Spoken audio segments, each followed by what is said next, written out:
Good afternoon, everybody.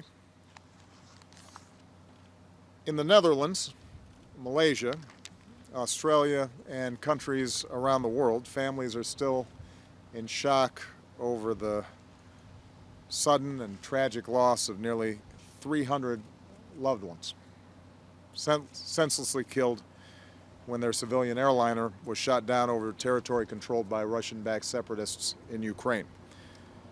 These grieving families and their nations are our friends and our allies.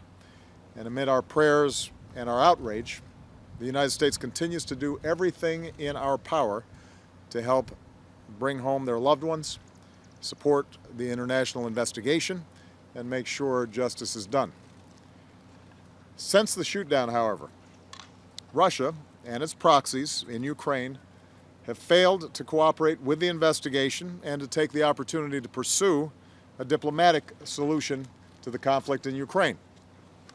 These Russian-backed separatists have continued to interfere in the crash investigation and to tamper with the evidence. They have continued to shoot down Ukrainian aircraft in the region. And because of their actions, scores of Ukrainian civilians continue to die needlessly every day. Meanwhile, Russia continues to support the separatists and encourage them and train them and arm them. Satellite images, along with information we've declassified in recent days, show that forces inside Russia have launched artillery strikes into Ukraine, another major violation of Ukraine's sovereignty.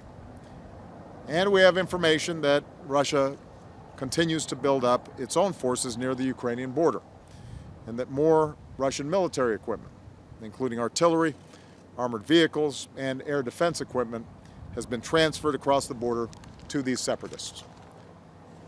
Now, since the beginning of the crisis in Ukraine, the United States has worked to build a strong international coalition to support Ukraine, its sovereignty, its territorial integrity, its right to determine its own destiny, and to increase the pressure on Russia for actions that have undermined Ukraine's sovereignty, territorial integrity, and ability to make its own decisions. The core of that coalition is the United States and our European allies. In recent days, I've continued to coordinate closely with our allies and our partners to ensure a unified response to the shootdown of Malaysian Airlines Flight 17 and Russia's continued arming of the separatists. And I've spoken several times with Prime Minister Rutte of the Netherlands and Prime Minister Abbott of Australia. Yesterday, I had a chance to speak with Prime Minister Cameron of the United Kingdom, President Hollande of France, Chancellor Merkel of Germany, and Prime Minister Renzi of Italy. We are united in our view that the situation in Ukraine ought to be resolved diplomatically, and that a sovereign, independent Ukraine is no threat to Russian interests. But we've also made it clear, as I have many times, that if Russia continues on its current path, the cost on Russia will continue to grow. And today is a reminder that the United States means what it says. And we will rally the international community in standing up for the rights and freedom of people around the world. Today, and building on the measures we announced 2 weeks ago, the United States is imposing new sanctions in key sectors of the Russian economy: energy, arms, and finance. We're blocking the exports of specific goods and technologies to the Russian energy sector. We're expanding our sanctions to more Russian banks and defense companies. And we're formally suspending credit that encourages exports to Russia and financing for economic development projects in Russia. At the same time, the European Union is joining us in imposing major sanctions on Russia, its most significant and wide-ranging sanctions to date. In the financial sector, the EU is cutting off certain financing to state-owned banks in Russia. In the energy sector, the EU will stop exporting specific goods and technologies to Russia, which will make it more difficult for Russia to develop its oil resources over the long term. In the defense sector, the EU is prohibiting new arms imports and exports and is halting the export of sensitive technology to Russia's military users. And because we're closely coordinating our actions with Europe, the sanctions we're announcing today will have an even bigger bite. Now, Russia's actions in Ukraine and the sanctions that we've already imposed have made a weak Russian economy even weaker. Foreign investors already are increasingly staying away. Even before our actions today, nearly $100 billion in capital was expected to flee Russia. Russia's energy, financial, and defense sectors are feeling the pain. Projections for Russian economic growth are down to near zero. The major sanctions we're announcing today will continue to ratchet up the pressure on Russia, including the cronies and companies that are supporting Russia's illegal actions in Ukraine. In other words, today, Russia is once again isolating itself from the international community, setting back decades of genuine progress. And it doesn't have to come to this. It didn't have to come to this. It does not have to be this way. This is a choice that Russia, and President Putin in particular, has made. There continues to be a better choice, the choice of de-escalation, the choice of joining the world in a diplomatic solution to this situation, a choice in which Russia recognizes that it can be a good neighbor and trading partner with Ukraine, even as Ukraine is also developing ties with Europe and other parts of the world. I'm going to continue to engage President Putin, as well as President Poroshenko, and our European partners in pursuit of such a diplomatic solution. But it is important for Russia to understand that meanwhile, we will continue to support the people of Ukraine who have elected a new president, who have deepened their ties with Europe and the United States, and that the path for a peaceful resolution to this crisis involves recognizing the sovereignty, the territorial integrity, and the independence of the Ukrainian people. Today, the people of Ukraine, I hope, are seeing once again that the United States keeps its word. We're going to continue to lead the international community in our support for the Ukrainian people and for the peace, the security, and the freedom that they very richly deserve. Thanks very much. Is this a new Cold War, sir? No, it's not a new Cold War. What it is a very specific issue related to Russia's unwillingness to recognize that Ukraine can chart its own path. And I think that if you listen to President Poroshenko, if you listen to the Ukrainian people, they've consistently said they seek good relations with Russia. What they can't accept is Russia arming separatists who are carrying out terribly destructive activities inside of Ukraine, thereby undermining the ability of Ukraine to govern itself peacefully. That's something that no country should have to accept. And the sooner that Russians recognize that the best chance for them to have influence inside of Ukraine is by being good neighbors and maintaining trade and commerce, rather than trying to dictate what the Ukrainian people can aspire to, rendering Ukraine a vassal state to Russia, the sooner that President Putin and Russia recognizes that, the sooner we can resolve this crisis in ways that doesn't result in the tragic loss of life that we've seen in eastern Ukraine. Israeli media have obtained. So far, sanctions haven't stopped Vladimir Putin. Are sanctions going to be enough, and are you considering lethal aid for Ukraine?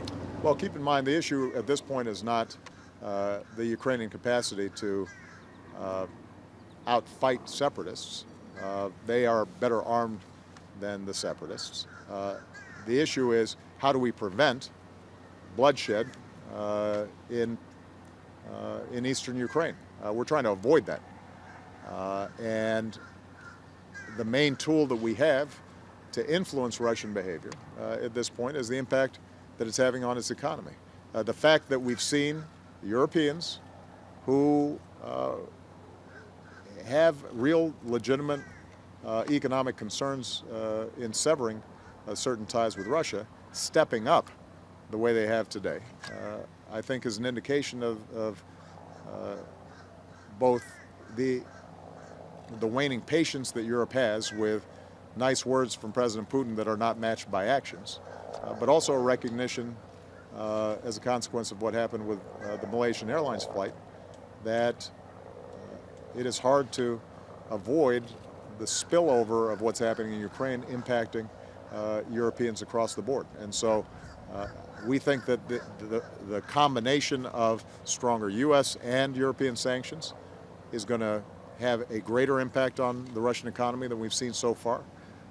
Obviously, we can't, in the end, make President Putin see more clearly. Ultimately, that's something that President Putin has to do on his own. But what we can do is make sure that we've increased the costs for actions that I think are not only destructive to Ukraine, but ultimately are going to be destructive to Russia as well. All right, So what do you guys, think I've got to about get going. Israel's attempt to discredit Secretary Kerry?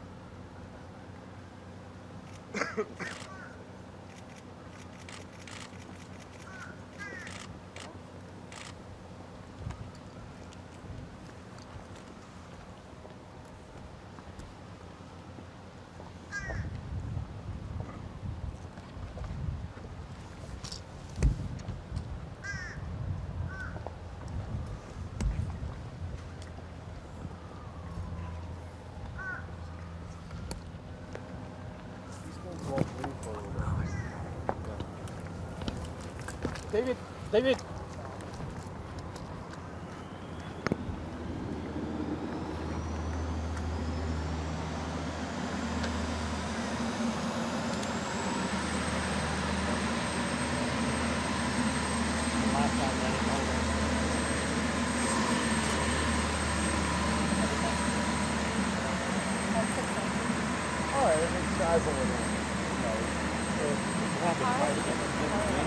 From very small photos and also the fact that they're having really bad.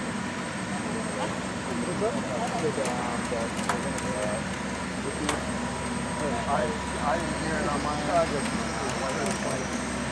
At the very, very beginning, we came out and started talking, and also the second question. Very, very, yeah, but very, very intermittent. Though. Like it was pretty much people like you really got to listen to hear. But past it. It sounds good. It was like two spots that I kind of heard the intermittent. There wasn't no popping or anything, but like it kind of, it was weird. You mentioned it sounded like it was gated, almost like what FP14 would do. If you don't have a system like that, like on. I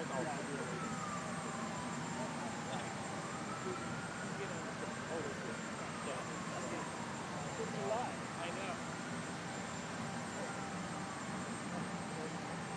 I still got it up. Oh, yes. There we go. Can you hear me?